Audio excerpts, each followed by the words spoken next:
only on KBC Channel 1. My name is DJ D, and on the ones and twos is DJ Leo. We bring you the best of African entertainment. From Afrobeat to Amapiano. Daddy, me I want to party. Genge to bongo. Rusha mikono kama unaona uko tipsy. Rusha mikono kama maisha iko fiti. And Zouk to Kwaito. Put me for party. And not only that, anything juicy in the entertainment industry, we give it to you. Catch us every Sunday from 2:30 to 4 p.m. Only on KBC Channel 1.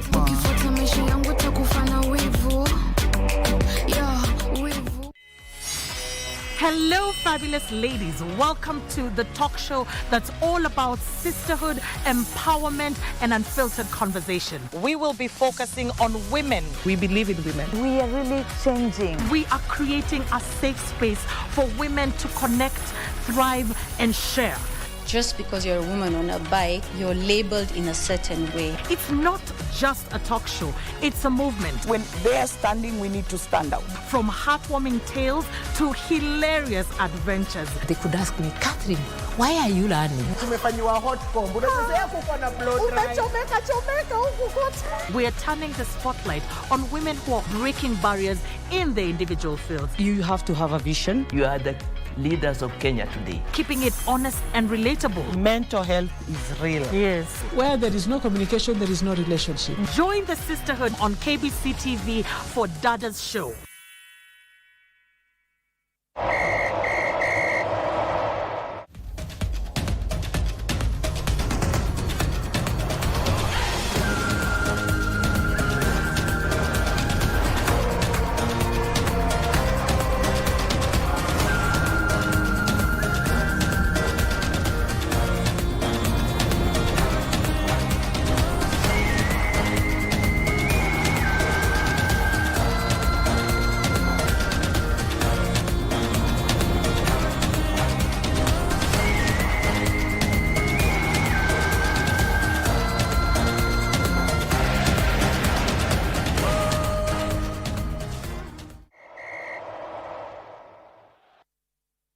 Back your favorite team as they battle for glory in the Total Energies CAF African Nations Championship 2024, right here on home soil.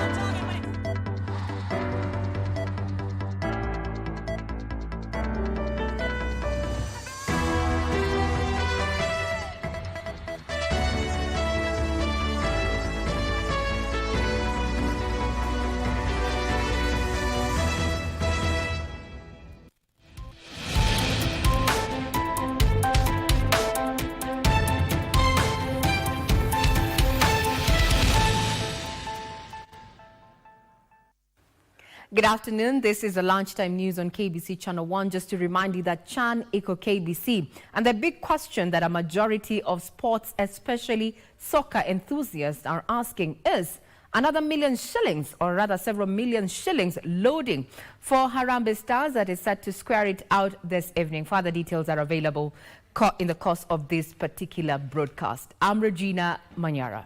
Now, 4.6 billion shillings has now been disbursed for payment to 1.1 million older persons and persons with severe disabilities enrolled in the Inua Jamii program.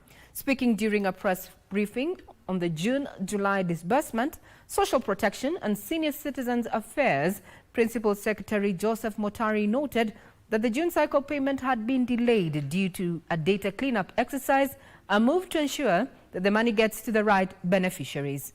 Motari further noting that the disbursement covers for both June and July 2025 payment cycles, with each beneficiary expected to receive 4,000 shillings. The beneficiaries have also been challenged to use their stipends to register with the Social Health Authority to access affordable and quality health care. Pia vijana wetu wasichukue nafasi hiyo kuwanyang'anya ile pesa 4,000 na kuua wale wazee. Kuna kaunti hizi mbili. Kwanza kaunti ya Kilifi imekuwa notorious, wamekuwa wabaya sana vijana, kuua wale wazee kwa kuwazingizia ya kwamba wao ni wachawi, lakini hali ni kwamba wanataka nini? Wanataka zile pesa ambao ni za wazee. Kwa hivyo nawaonya sana, serikali itachukua hatua kali sana kwa wale ambao watakuwa naua wazee wetu. Ni vizuri wale wazee wetu ama wale ambao ni beneficiaries wako katika huu mradi wajiandikishe na ile mradi ya serikali inaitwa SHA, ili hii pesa isiwe inaenda kwa matibabu, bali waitumie kwa chakula, na wapate upande ule wa SHA inawapatia nini? Nawapatia madawa. Thank you.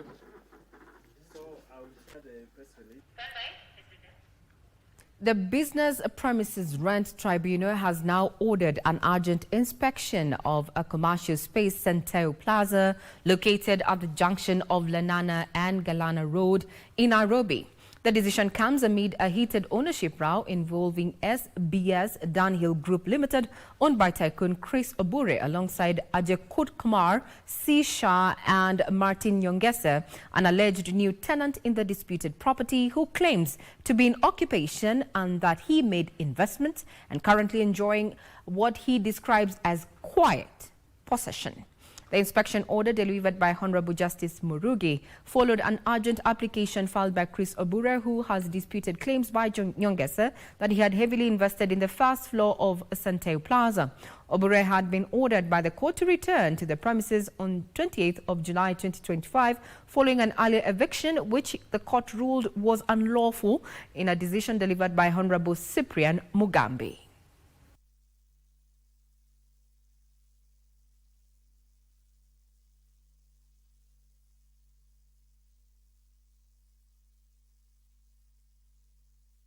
I obeyed the court order. The court told me stop. I stopped. Right? The court said, please go to the site with the other party. Go and visit the site. I came. Whatever I saw, I've never believed anything like that. The court was here. They're going to prepare a report. And then from that, they'll make a decision. I'm okay. I'm okay whether the court makes it, whether they rule on me or for me or against me, that is the law. I will respect the law. But one thing I know for sure, facts are facts. The fact is, I paid 1.3 billion shillings in this very building.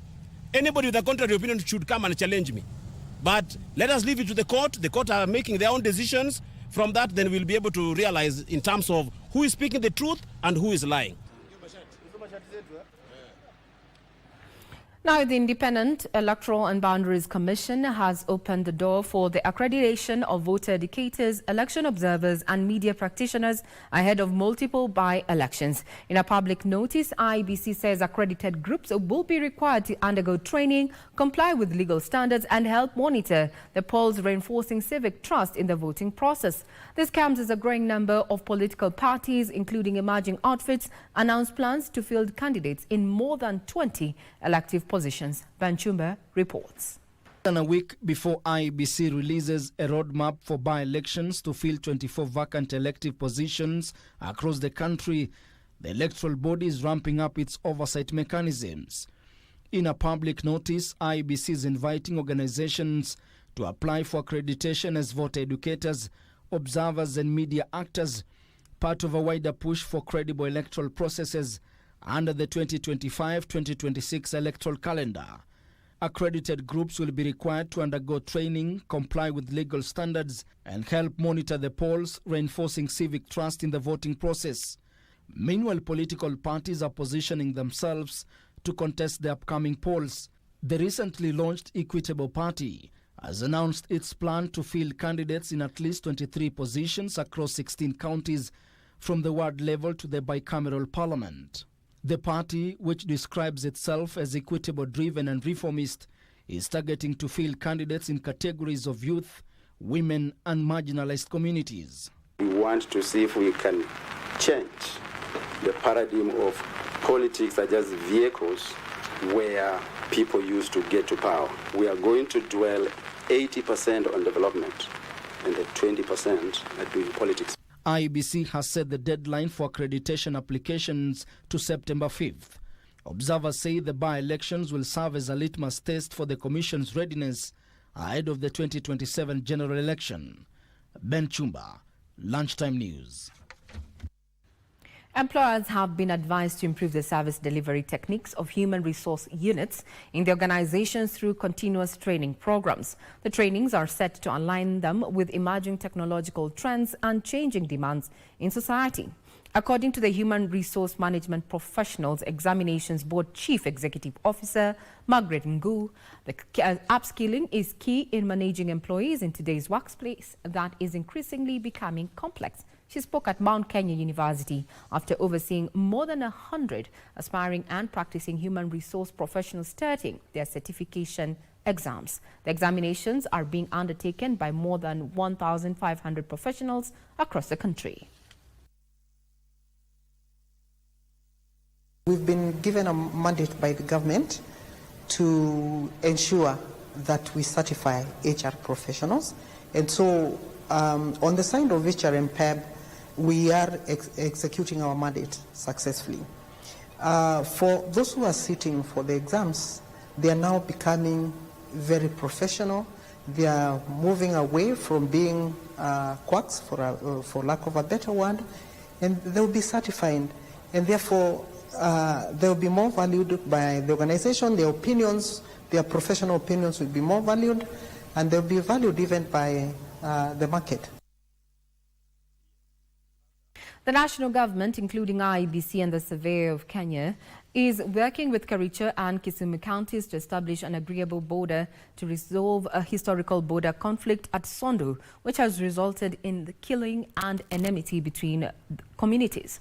Now, speaking during the 25th Jukwaa la Usalama County Security Tour in Kericho, Interior Cabinet Secretary Kipchumba Murkomen said the government is in support of a peace signing between the communities in Kericho and Kisumu. We've seen that happening among various communities in Marsabit recently. That happened also between Turkana community and Dasnach in Turkana, Ethiopia, and then Turkana community and Tobosa in South Sudan. And then President Museveni and President Ruto will soon be witnessing another one being signed between the Ateger communities between Kenya and Uganda. So peace accords that are owned by communities are even more. They strengthen unity among communities, and we are going to support all efforts that will bring together communities locally to come together and make sure that they help each other to keep peace among and between them. Thank you. Yes.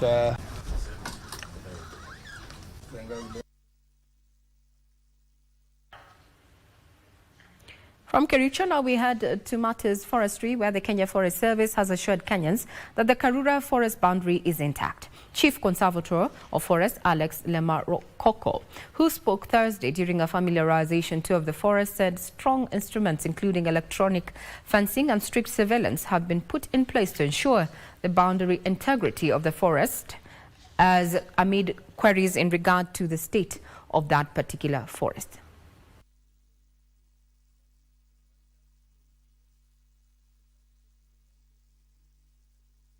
There's no single inch of the forest that has been taken away by anybody. And no person has the capacity and the capability to go around the existing instruments. But because we have a matter in court, I will not talk about the particular issue that was raised so that I don't jeopardize the court process. The entire Karura forest is fenced, save for the area that is along the natural boundary, which is the river and the river valleys. And the river valleys from the natural boundaries, and we have also, so we have not fenced that area. From the forest to the corridors of justice, where Milimani's magistrate court will rule tomorrow, that is Friday the 8th of August 2025, on whether to grant the Directorate of Criminal Investigations 21 days to host 4 murder suspects. The prosecution told trial magistrate Benmark Ekubi that the four allegedly killed Dixon Ombaka, and they require time to complete the investigations. Meanwhile, in a separate case, the same magistrate directed 3 suspects linked to the robbery of M-Copper phones at the Nairobi Central Business District be detained for 4 days at the Central Police Station as detectives finalize investigations. Both cases, the defense opposed the prolonged detention, urging the court to consider the rights of the accused persons.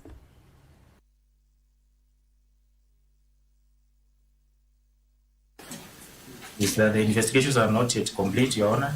They are incomplete, and I intend to take the respondents to Kenyatta National Hospital for mental assessment. 2, Your Honor, that conduct identification parade for the respondents by the witnesses who were present at the scene. 3, Your Honor, to obtain court orders directing the CEO of Kenyatta National Hospital to conduct the mental assessment and perform autopsy to ascertain the cause of death. And Friday the 8th at 9 for determination. So at the meantime, they will be remanded at Kamkunji Police Station. Respondents will be detained for a period of 4 days until the 12th of August. I also direct that the third accused person, that is Victor Kimani, there was an indication that he's unwell, that he'll be escorted to hospital for treatment. Now we cross over to Parliament, where the Communication Authority is also just responding to questions in regard to issues that have been raised in regard to the e-Citizen platform. Let's have a listen in. To drive the process and thereafter, an e-Citizen portal named www.ecitizen.go.ke was developed as a payment gateway and integrated with electronic payment platforms, including mobile, telephone, money payment services. The digitization of the payments has enhanced the governance, the transparency, and accountability. The financial architecture of the e-Citizen is to facilitate visibility and accountability of all inbound revenue. Following the presidential directive on digitizing government payments on 30th November 2013, the GDPU was established on 24th April 2014 under the National Treasury and was mandated to digitize all payments made into government in order to increase revenue collection, minimize the cost of collection, enhance service delivery, and also enhance transparency. The National Treasury requested the International Finance Corporation through a letter by the PS National Treasury then, dated 29 May 2014, for support in contracting of services to of a services provider to digitize government services. In response, the IFC contracted Webmasters Kenya Limited to implement the proof of concept for 10 services. The vendor, which is Webmaster Kenya Limited, completed the proof of concept and continued with the onboarding of services from the initial 10 services to 397 services by December 2022. With the presidential directive of 12 December 2022 to onboard all government services onto the e-Citizen platform and provision for support and maintenance of the platform, the government of Kenya opted for an out-of-court settlement with Webmaster Kenya Limited. This led to the handover of the e-Citizen system to the government of Kenya. Consequently, with Executive Orders number 1 and number 2 of 2023, e-Citizen was split into 2 components, with component number 1 being the payments part, handled by the National Treasury, and component number 2 being that of services, which are under the responsibility of the State Department of Immigration and e-Citizen and Citizen Services. Pursuant to the handover agreement, the ICT authority contracted the Webmasters Kenya Limited and its consortium as per the contract. In July 2024, the contract was transferred by the Ministry of ICT and Digital Economy from ICT Authority to the State Department of Immigration and Citizen Services. So I now go to specific issues which were addressed in the letter that you have just read, Chairman. Honorable Chair, and honorable members, the National Treasury would like to provide the following responses to the special report of the Auditor General dated March 2025 on government digital payments, that is eCitizen. Number one is on the legal framework, policy and standard operating procedures governing management and operation of the digital programs. And our response is as follows. First, starting with the legal framework. The government of Kenya relies on the following legal frameworks for the financial aspects of the system. One is the Public Finance Management Act of 2012, in particular, Section 12(1)(e). The other one is National Payment Systems Act of 2011 and its regulations. And the third is the Banking.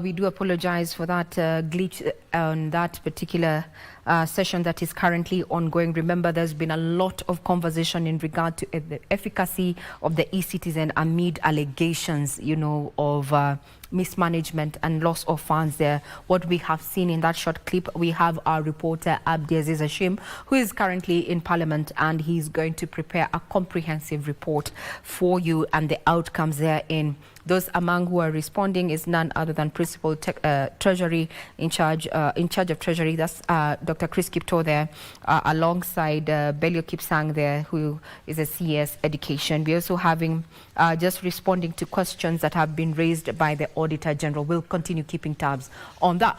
Now, on other stories, that the 20th edition of the Wikimania, the annual conference celebrating Wikipedia and its project, has brought together editors, volunteers and advocates from across the globe with a clear message. It is time for Africa to take a more prominent role in contributing to online knowledge.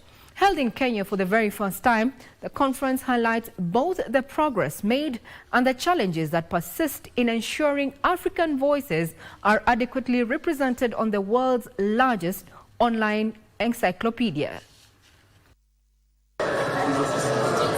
Too often, Africans are consumers of Wikipedia, but not contributors, says Bobby Shabangu, Wikimedia South Africa president. People do not know that they can also add content in their own mother tongue. So there are over 300 languages that are there, that are available right now on Wikipedia, including your language. You can search and find it there. Wikipedia, which was launched in 2001 in the United States, is entirely edited by volunteers. Although it receives over 15 billion visits each month, only about 2% of its contributors are from Africa. Organizers say this gap must be closed. We deeply want to represent African history on Wikipedia, so we hope more and more people will contribute, and we are so thankful for all of the volunteers that currently are adding content about Africa onto Wikipedia and helping us to close these knowledge gaps.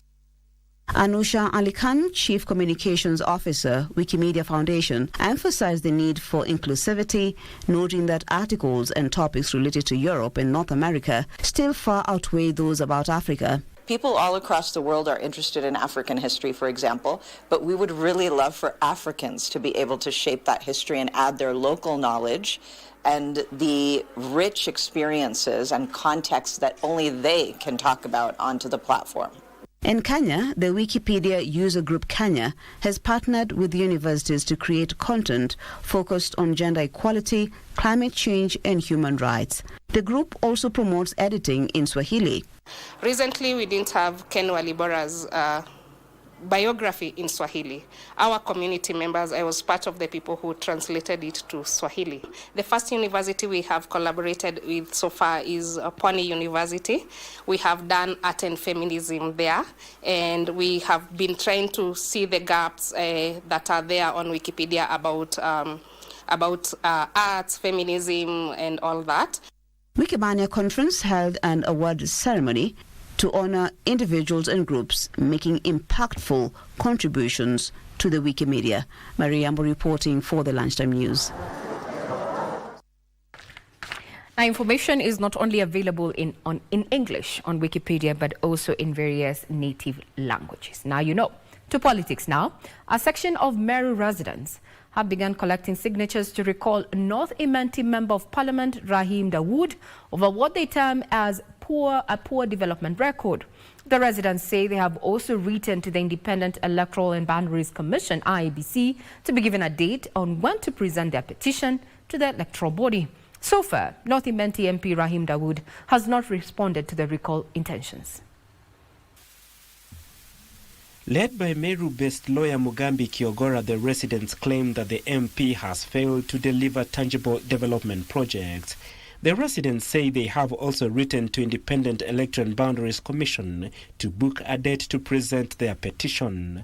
Kuna ile process ambayo tulikuwa tumeanza ya collect signatures. Sasa hivi tumecollect that 6,412 signatures ambazo sasa zinapita ile adhad. Unajua sheria inasema mkuu adhad of the registered voters across the 5 wards.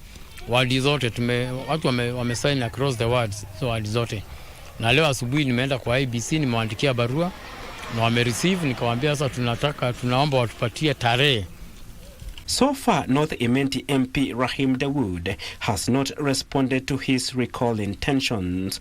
Elsewhere, a motion to oust Kericho County Governor Eric Mutai for the second time has been tabled at Kericho County Assembly. Sigowet MCA Kiprotich Rogoni tabled the motion on grounds of gross violation of the Constitution, abuse of office, and gross misconduct. Payment of contractors from the retention account for the work done more than 5 years ago, some of which companies had already been paid and therefore misappropriating county funds through DAPO-based payments. What we are witnessing is not oversight. It is obstruction of service delivery to the great people of Kericho. It is not accountability, it is sabotage. And finally, Migori Bunge la Wananchi has strongly condemned remarks by Jubilee Party Vice Chairperson David Murathe over the 2027 general election. Murathe recently urged ODM leader Raila Odinga to back off from the current broad-based government in exchange for a 2027 presidential ticket under Jubilee. Raila ndiye anaelewa siasa ya Kenya, na saa hii bila ametulia, unaona nchi imetulia, unaona uchumi imeanza kuimarika. Ndio maana sisi tunamwambia David Murathe, sisi kama vijana wa Migori tuko broad based. Mambo ya kutoa Raila kwa serikali, upewe bandera ya Jubilee, uende ufanye hiyo kitu mwenyewe. Hata wewe Murathe uko na bidii, uko na kila kitu, uko na pesa, uko na everything. Enda usimame kwa Blackberry ya Jubilee. Away from matters politics, tension ran high in Thika town, Kiambu County, after butchers took to the streets following a power outage at the Thika main slaughterhouse for now 2 months. According to the Thika main slaughterhouse chairperson, Stephen Mwangi, the meat sellers are counting massive losses amid prolonged power cuts. The butchers also lamented that their efforts to seek help from the county government concerning the issue have been fruitless, with only fake promises leaving them stranded in darkness. Kazi yetu imerudi chini kwa sababu ya kukosa stima. Berani tulikuwa tunachija usiku ndio tulikuwa tunapata customer. Sasa kazi yetu imerudi chini. Hata hatuna customer, kazi siku hizi wameisha. Ndio tunarudi tunachija mchana. Ungeomba governor ajirete yeye mwenyewe. Tujue 36,000 na zile pesa zinaokotwa hapa. Hiyo ni pesa kidogo sana kwa county. On that, we take a quick breather, but when we're back, we have so much in store for you, including what is making headlines across the business world, as well as sports, as we very much anticipate Kenya's match tonight. Do keep it right here. We'll be right back.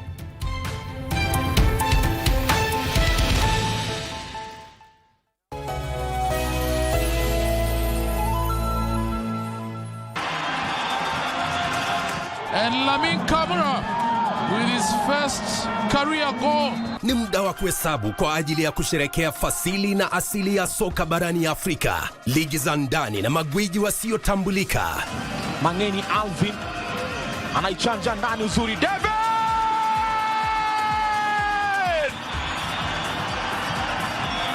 Michuano ya CAF ya mataifa ya Afrika 2024 ni njia ya kuzindua kupanua mtandao wa wachezaji ulimwenguni. Timu itakayoshinda itazawadiwa dola za Marekani milioni 3.5 pamoja na kujivunia kulinyanyua kombe hilo.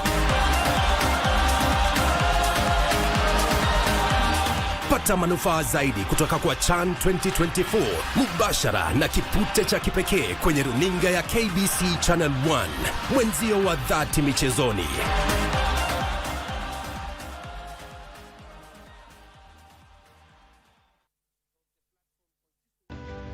Nataka ku-urge Kenyans wajitokeze kwa wingi wa support Harambee Stars, sababu sisi ndio host na Kenya tuna need the 12th man so that to support the boys wa perform vizuri in Chan and hashtag Chan iko KBC.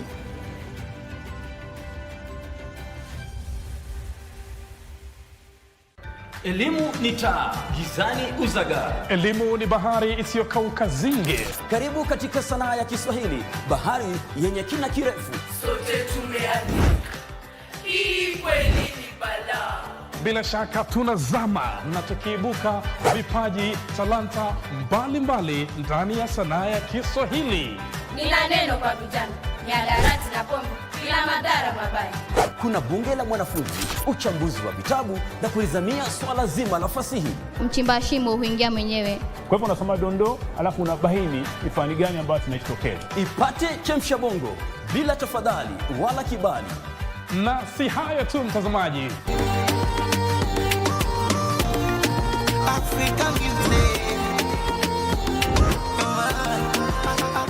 Kumbuka, ni sanaa ya kipekee. Tuchangamkie Kiswahili, tufurahie sanaa.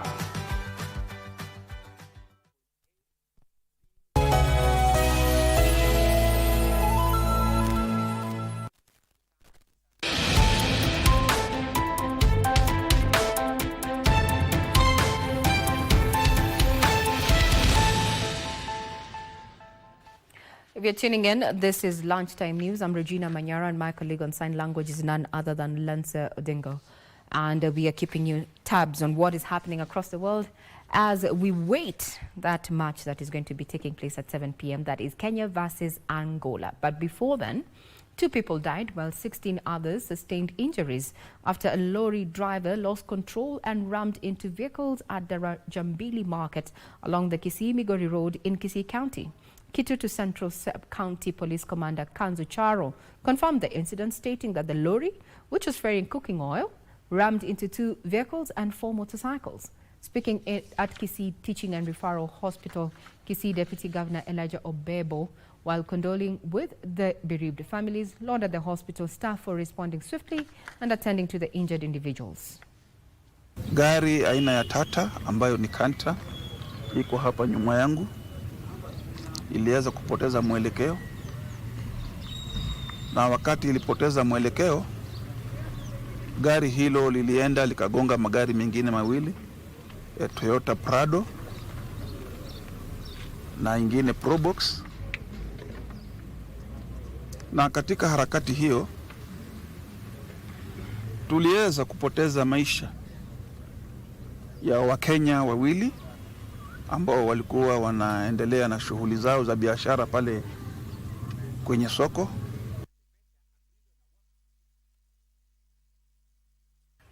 The government has issued a stern warning against those flouting the directive not to transport learners in the country between 6 p.m. and 6 a.m. Basic Education Principal Secretary Ambassador Julius Bitok says the action will be taken against schools found flouting the rules and risking the lives of learners.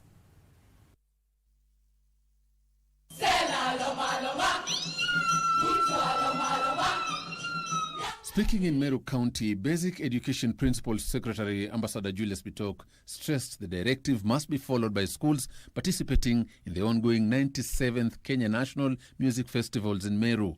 The PS remarked that as part of safety measures to protect the over 140,000 students taking part in the music festivals, regulations permitting school buses to operate between 6 a.m. and 6 p.m. must be strictly adhered to. We have a 6 to 6 rule on our transport of our children. And I want to call upon all the drivers, all the stakeholders, let us stick to the rules. Let us not transport our children after 6 p.m. or before 6 a.m. That is the policy of government. And everybody is directed to ensure that we follow the rule to the letter. All our sub-county directors and county directors of education have been instructed to be very strict on this particular rule. Meanwhile, the PS who officially opened the 97th Kenya National Music Festivals emphasized the festival's significance in promoting local culture, youth empowerment and national development. And I'm really excited to be here to watch the music, to watch children enjoying their music. And this is really the epitome of competence-based education. And I want to call upon all our young people, let's take advantage of the opportunities being created by government to be able to monetize our talent. Right now, we are mainstreaming this music to ensure that we monetize so that it can be able to benefit our schools, it can be able to benefit our learners. This year's National Music Festival will end on 16th August 2025, with winners expected to perform before the President at Sagana State Lodge. PS Bitok further revealed plans by the government to ensure the winners travel globally to showcase their talents. We have a plan to take some of them to Spain, to US and to other countries so that they can display their talent and get an opportunity to be exposed in other countries. Joseph Wahungu for Lunchtime News. Residents of Kajiado West Sub-County are battling a surge in Azar infections, also known as visceral leishmaniasis, now a neglected tropical disease that has quietly spread across the semi-arid region. This parasitic disease is transmitted to humans through a bite of an infected female plebotomine sandfly. Now our reporter Aaron Marie has the details. In the sun-scorched plains of Kajiado West, a silent and deadly disease is stalking communities. Kala Azar, locally unheard of until recently when over 150 people got infected in Oltepesi alone since the beginning of the year. We have these cases of leishmaniasis. They are really upcoming in the facility and in the area around. Leishmaniasis is caused by the leishmania parasite, transmitted by the sandfly. The leishmania parasite causes severe damage to internal organs, especially the spleen, liver, and bone marrow. Symptoms range from prolonged fever, drastic weight loss, and persistent fatigue to abnormal swelling to enlarged organs. This disease, if not treated, it will eventually lead to death. Experts believe environmental conditions such as poor housing, deforestation, and the semi-arid climate have contributed to the spread. Misdiagnosis and delayed treatment are among the biggest challenges. Many families first seek help at private clinics where the disease is often mistaken for malaria or typhoid, costing them precious time and money. Penye hiyo nini imetoka, tulikuwa tunadhani ni kitu tu kama kakidonta. So tukajaribu kuiona, tukaiona inaizidi tu kuwa kidonta. Sasa tukaleta usi, tukakuja kuambiwa ni Azar. The disease is part of the World Health Organization list of neglected tropical diseases. It is not contagious from person to person. I would like to encourage our people to seek treatment when there are any lesions or when there are some wounds within their bodies, to come and get identified, because if cancer is not treated, it is dangerous, it kills. Otherwise, treatment is free. Here in Oltepesi, we do treatment at Oltepesi Health Center, Ewaso Health Center, and Kajiado Referral Hospital. Aaron Marie, Lunchtime News. Detectives from the Ethics and Anti-Corruption Commission raided homes and offices of at least 6 top Busia County officials as they pursued crucial evidence in the suspected loss of public funds amounting to 1.4 billion shillings. The 6 are said to have at least used 26 proxy companies to fraudulently award their cronies and close family members as well as friends tenders irregularly. Achala Simon with the details. In the early morning raid that is said to have unearthed crucial evidence that links the targeted officers caused panic and confusion as other top officials either switched off their phones or quickly vacated their offices in fear of the unknown. The raids targeted homes and offices of Topista Nyati Wanyama, CEC Member of Finance and Economic Planning, Peter Hasamule Odima Harris, CEC Member of Housing and Urban Development, Paul Olunga Bartholomeo Okwenye, CEC Member of Youth, Sports, Culture and Gender and Creative Arts, Gibson Ojambo Wafula, Chief Officer for Finance, ICT and Economic Planning, Evans Wandera Wangata, Director of Budget, and Leonard Omacha, the Director of Supply Chain Management. Sources at the EACC indicate this is just one of the 71 cases the anti-graft body is pursuing in the county that Senator Okiya Mtata had described as an active crime scene. Busia residents celebrated the arrests and challenged the commission to rein in on more rogue county officers who continue to walk scot-free despite being linked to various irregularities leading to loss of public funds. Wale ambao wameshikwa wameiba pesa account, wafuate katiba iko. Na hiyo katiba ni ifuate, kama mtu kufunga afungwe. Katiba ifuatwe, ni ijulikane kwamba kama pesa imeibwa na hao ndio wameiba, hiyo pesa irudishwe. Wafuate tu katiba. Msaki iendelee kufanyika katika kaunti ya Busia, kuanzia hata kwa MCAs, mpaka kwa mawaziri, mpaka kwa governor. Msaki kufanyika kila mahali. Sio wana limit labda kwa nini, kama wewe ni mfisadi na kiongozi lazima tu uchukuliwe hatua na ufungwe na ushtakiwe na kisha pesa wananchi fanye kazi. Nataka waanze venye wanaendelea ni mzuri venye wameanza sasa hivi. Kwa sababu kulingana au sasa hivi tukiangalia pesa ya county inaenda kwa vitu yenye eleweki, vitu yenye hakuna. The officers were transferred to the regional office in Bungoma for statement recording before being released. Achola Simon, Lunchtime News, Bungoma County.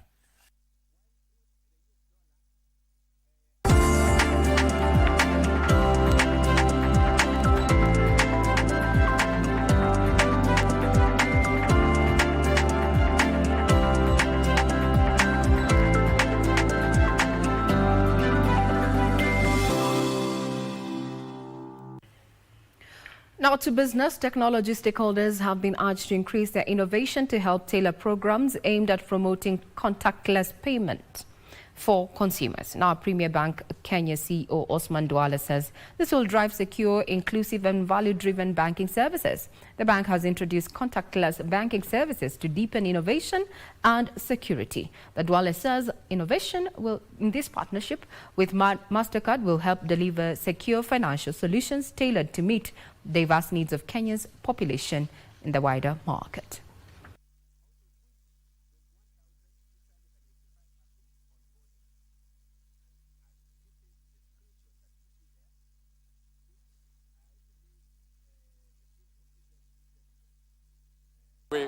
You're right, we're very passionate about the SME. They are underserved, with only 3% of credit demand met for the SME across the continent. And really what today is about is also enabling for SME and traders to be able to make payments more seamlessly. In fact, wearables could even be much more secure than carrying your physical card, because your physical card carries the 16-digit PAN number, carries your CVV, and carries all your details. But a ring like this one, even if you have to collect it somewhere, does not have a lot of my details. It is just a token, and from it you cannot retrieve my actual details.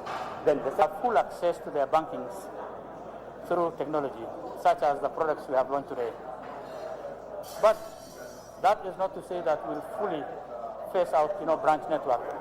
There are some locations where some customers may not be fully literate and therefore be forced to still have access to their banking through our branch network.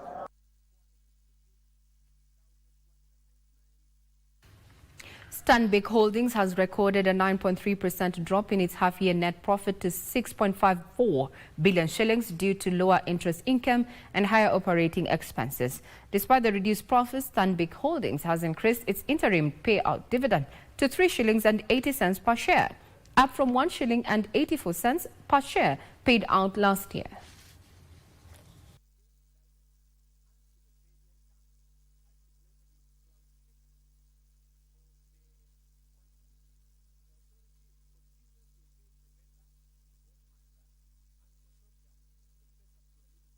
go into a market share game build in the second half of the year. Because we have opportunity, because we do have.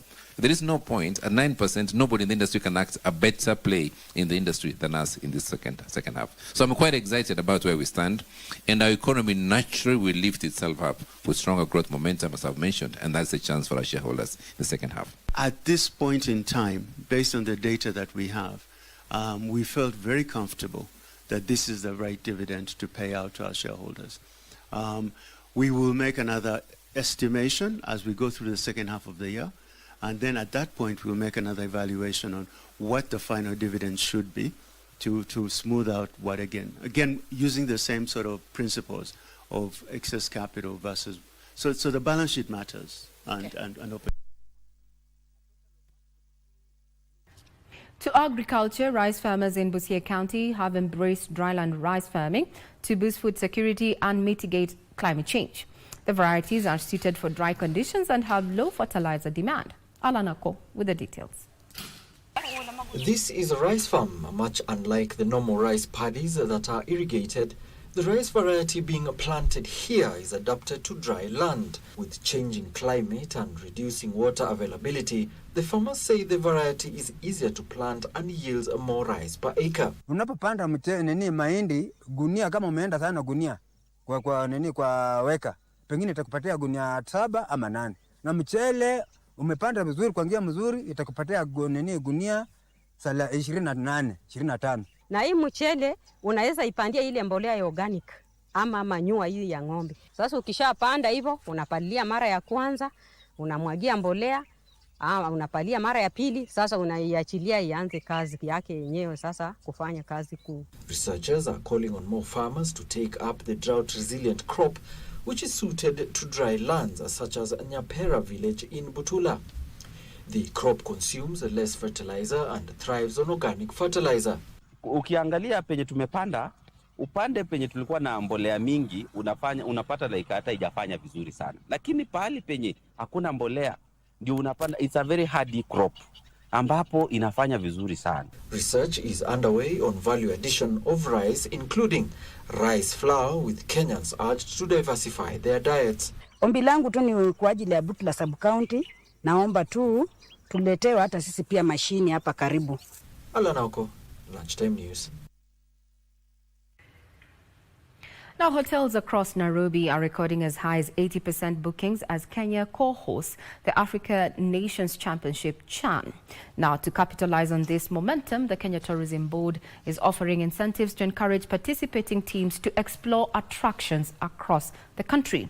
This initiative follows a 15 million shilling sponsorship for the Harambee Stars. I had a sit-down with KTB CEO John Chepkemei in regard to the impact that CHAN has had to the tourism sector. Have a look. Kenya, for the very first time, hosting the Africa Nation Championships, CHAN 2025, alongside Tanzania and Uganda.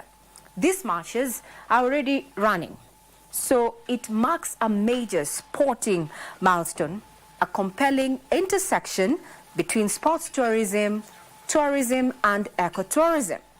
What does this mean for Kenya? More so, what does this mean for marketing agency Kenya Tourism Board? I'm Regina Manyara, and we are joined by none other John Chepkemei, who is the Chief Executive Officer of the marketing agency, to share more insights in regard to this matter. Thank you, Regina. What impact has Kenya hosting CHAN had on the industry? Hosting CHAN means that Kenya is tapping into the 10% tourism expenditure that is as a result of tourism.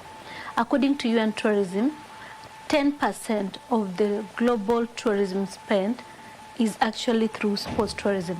And this is expected to grow by 17% by the year 2030.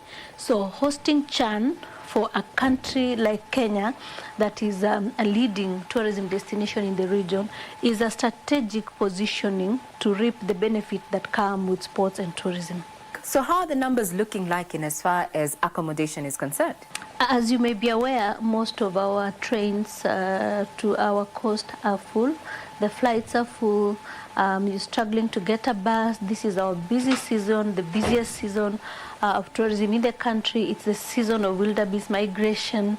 And so hosting Chan has added value beyond the traditional tourists that we expect in this season. This is usually a season for mostly game, where we call it bush and beach, but we are now beginning to add an addition, which is sports tourism. Regina, our number one contributor to tourism in this country is what we call leisure. It's basically leisure. People are coming for leisure. And if you track where they are going, it's basically to sample what the country has to offer. Number 9, or among the top 10 reasons why people visit Kenya, is actually for sports tourism. Well, any key incentives from the agency supporting the industry as well as a sporting fraternity during the season? We saw it fit to celebrate in the smallest of ways our national team, Harambee Stars, to the federation with a token of appreciation to a tune of 15 million Kenya shillings. We are also going to buy 5,000 jerseys to be distributed to the fans, who are actually 40% of our population. 40% of our population are actually football fans. So we will distribute in partnership with the federation. And most importantly, we have seen what hosting Chan has done to our country. It has helped us really come together as a people, and we are proud that the national team Harambee Stars has not only represented themselves as a football team, but as a pride of the country. The Mara is vibrant as well as the country is vibrant during the Chan season. How can Kenya leverage and maximize these two coinciding issues, sports as well as tourism peak, for maximum benefit? We'll be able to take some players for a familiarization trip in most of our tourist destinations, and Mara is not an exception. We have also noticed an influx of visitors from mostly East Africa who are coming to watch the game, and they're also asking us to allow them to sample the nightlife in Nairobi. They are also going to our retail stores and shopping. We have some of the top brands globally in our top malls. And Regina, you've had some countries calling Kenya their Paris. Some are calling Kenya their New York. Some are calling Kenya their London. And this is what is unique about our country. Very well said. So now, looking into the future, as an agency, what strategies are you applying, to position Kenya as an ideal tourist destination, leveraging on the sports tourism niche? We are glad that we've started investing in the sports infrastructure, which has been a challenge. Now, going into the future, we are encouraging the government agencies and even private sector to invest in our local teams, especially the Tier 2, so that we can have a proper, growth path for the talent at the grassroots. So if we all come together as a country, private sector, partnering with the government, to support our 22 teams in the second tier and the 12 women teams in the second tier, it then gives us a natural growth, and we are able to then encourage young people who are getting interested into sports, especially football, to know that there is a future. Regina, if you look at just Tier 2, the 22 teams play over 1,400 matches in 10 months. The ladies, the 12 teams play over 700 in 10 months, and they traverse the country and they move with their fans. So from tourism point of view, we are able to promote domestic tourism. What is in store for those who have either come to play or even supporting the teams in Kenya as far as Kenya's vast tourism portfolio is concerned? There is no better place to be than to be in Kenya. We have proven that we have world-class sports facilities, not only for soccer, but even for our athletics, and we are seeing our rugby pitch coming up. It means that Kenya is ready for the world. Kenya is ready to play in the global league, but we are unique in the sense that in Kenya, you can play 364 and a quarter days. We do not have seasons that can stop us from playing. Whether you are coming here to just practice, you are coming for a friendly match, or you are simply coming to taste what the country has to offer. So yes, Kenya is ready for the world. Expectations of Chan from an industry point of view? For now, we are supporting the Football League through FKF, and we're just going to work with them even as we get into the new season. As you may be aware, we are supporting our athletes, and we are preparing them even for the Olympics in 2027 that will be happening in the US.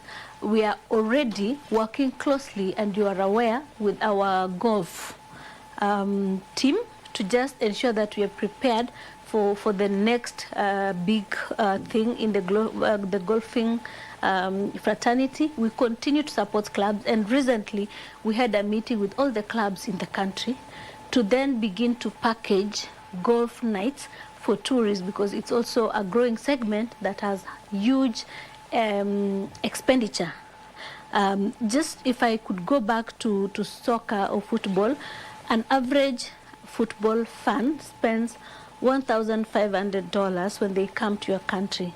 So for us, sports tourism is not only important, but it is a sector that we must work together to ensure that we grow it from position 9 to even among our top 3 tourist attraction to the country.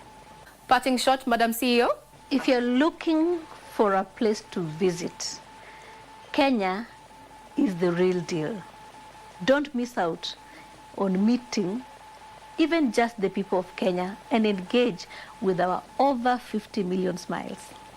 Well, there you have it. Other than a 15 million sponsorship or partnership with the sporting fraternity as Kenya hosts Chan, the Kenya Tourism Board is also looking at setting up incentives for the players to also get to sample, as well as their families and their fans, to sample what Kenya has to offer in as far as tourist attractions are concerned, and not limited to the Mara. Spoken just as the CEO mentioned that Mara is not out of the equation. Incentives will be coming down for the industry as Kenya positions herself as not only an ideal tourist destination, but the place to be for sports. I'm Regina Manyara. I hand you back to Broadcasting House.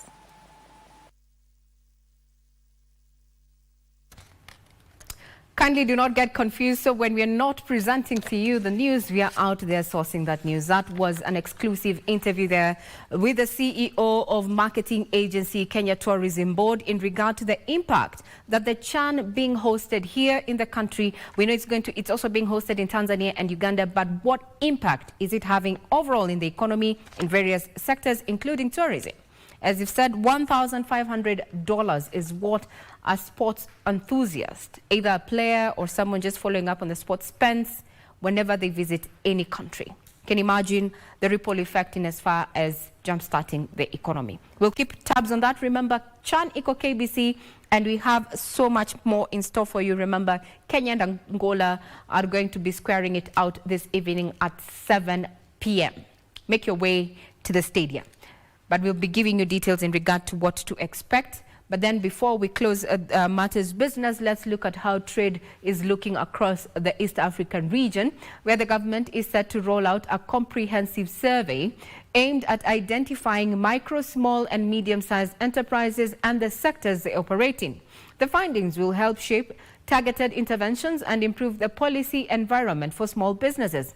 MSME's Cabinet Secretary Wycliffe Oparanya says the initiative will support the creation of a more enabling environment that helps traders to commercialize their products, access financing, and expand into regional markets. Moreover, access to finance for MSMEs is a responsibility of the government,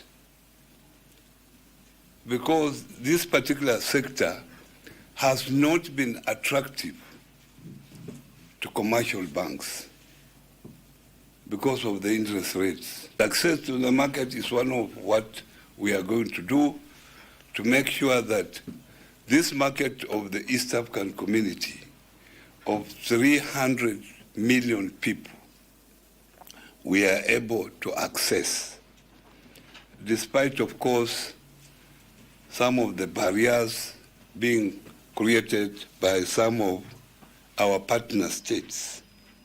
But we are hopeful that the government is engaging so that some of those barriers are removed. I've seen great innovation. But like we've said, it must be innovation that can be taken to the market, commercialization of those innovations. So that's the space within which we want to re-engineer this event.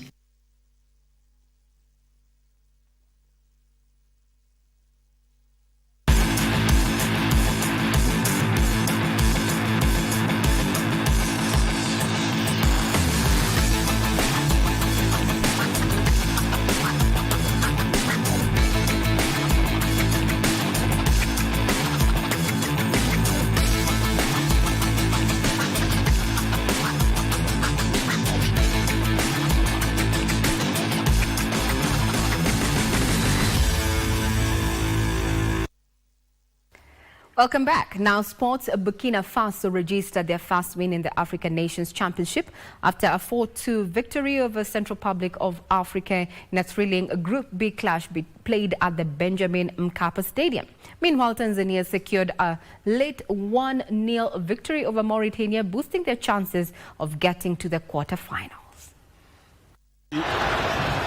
After a disappointing 2-0 loss to Tanzania in their opening match, Burkina Faso took charge of the game from the onset with Papas Ouattara opening the scoring in the 11th minute. And they found the opener, Burkina Faso, 10 minutes into this match. Central African Republic, however, hit back quickly, with Sydney Chibinda equalizing just 4 minutes later with a free kick in the top corner, the first half ending to a 1-1 draw. Resulted in this penalty. Abdullah Bas Guiro's 57th minute penalty saw Burkina Faso restore the lead before he added a second in the 78th minute to make it 3-1. Superbly. Captain Patrick Malo then rifled home a fourth goal in the 84th minute, putting the game beyond reach. Central Republic of Africa managed to pull one back in stoppage time through Ange Zumara, ending the game at 4-2. He's managed to work the ball across and it's been... Meanwhile, co-host Tanzania are closing in on a quarter-final spot of the 2024 African Nations Championship, following a hard-fought 1-0 win over Mauritania. The result leaves Tanzania top of Group B with 6 points from 2 games, having not conceded a single goal. Tanzania will face Madagascar in their final Group B fixture as Burkina Faso face Mauritania, while Central Republic of Africa must prepare to meet Madagascar in what now becomes a must-win fixture. That should be the winner! Cynthia Otieno for Lunchtime News. National soccer team Harambee Stars will face Angola tonight in the second Group A encounter of the ongoing African Nations Championship, set to be played at the Moi International Sports Centre, Kasarani. Meanwhile, DRC Congo will take on Zambia at Nyayo National Stadium today. Stars opened their campaign with a hard-fought 1-0 victory over DR Congo on Sunday and will be aiming to register a second win tonight to keep their hopes of proceeding to the knockout stages. Angola, on the other hand, are desperate to recover after a disappointing start, having lost 2-0 to a two-time champions Morocco at the Nyayo National Stadium in their opening match on Sunday. In another match, Zambia will launch their first game this afternoon with a high-stake clash against the two-time champions DR Congo. Now, DR Congo are under pressure to deliver after losing their opening match 1-0 to Kenya's host, that is. And we remind you that to catch the live action on KBC Channel 1, and it's all KBC affiliate stations. Also to cause a little bit of a problem for the opposition, because you see a centre-back or a left-back playing at number 6 role, so it's kind of confusing, but I think it gives us the comfort, because the players that we want freely on the ball get to do that, because Mansour playing Mansour in midfield. He's a young player. He's energetic. He's very athletic. So he gives you a little bit of an edge with the way you want to press and when you win the ball, and then the players that we need to get the ball to. So yeah, that was basically it, and also the threat. They do prefer to go very long and direct straight into the big striker, so we needed someone with a bit of more.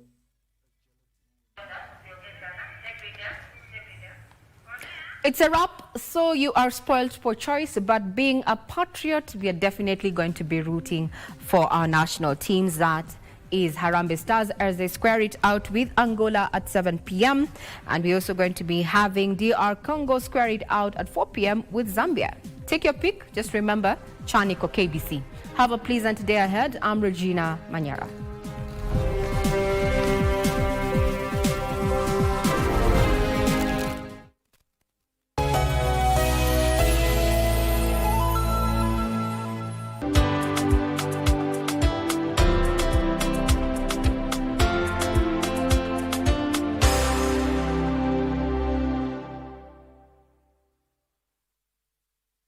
Are you a talented artist, or are you passionate about a topic you want to discuss? But money can be very hard to find for an upcoming artist. Don't worry, Studio Mashinani has got your back. Sign up on ajira.co.ke to book a session with your music and video producers across the country. Work on your music, jingles, spoken words, and even podcasts to realize your dream. All for free. Studio Mashinani, Radani Talent.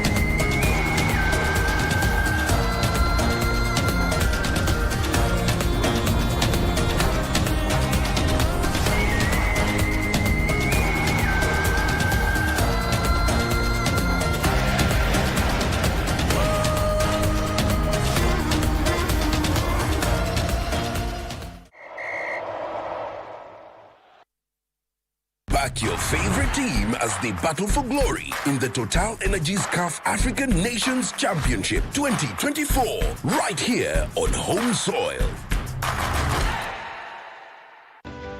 Hello dear Kenyans, my name is Hussein Mohammed, FKF President. I take this opportunity to welcome you to enjoy the CHAN competitions as East Africa hosts this prestigious tournament. Come out in large numbers and support our Harambee Stars. Catch all the games on KBC Channel 1.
The Lions of Teranga of Senegal kicked off their title defense in the 2024 African Nations Championship with a hard-fought 1-0 defeat of the Super Eagles of Nigeria in Group D at the Aman Stadium in Zanzibar, thanks to Christian Gomez in the All-West African affair.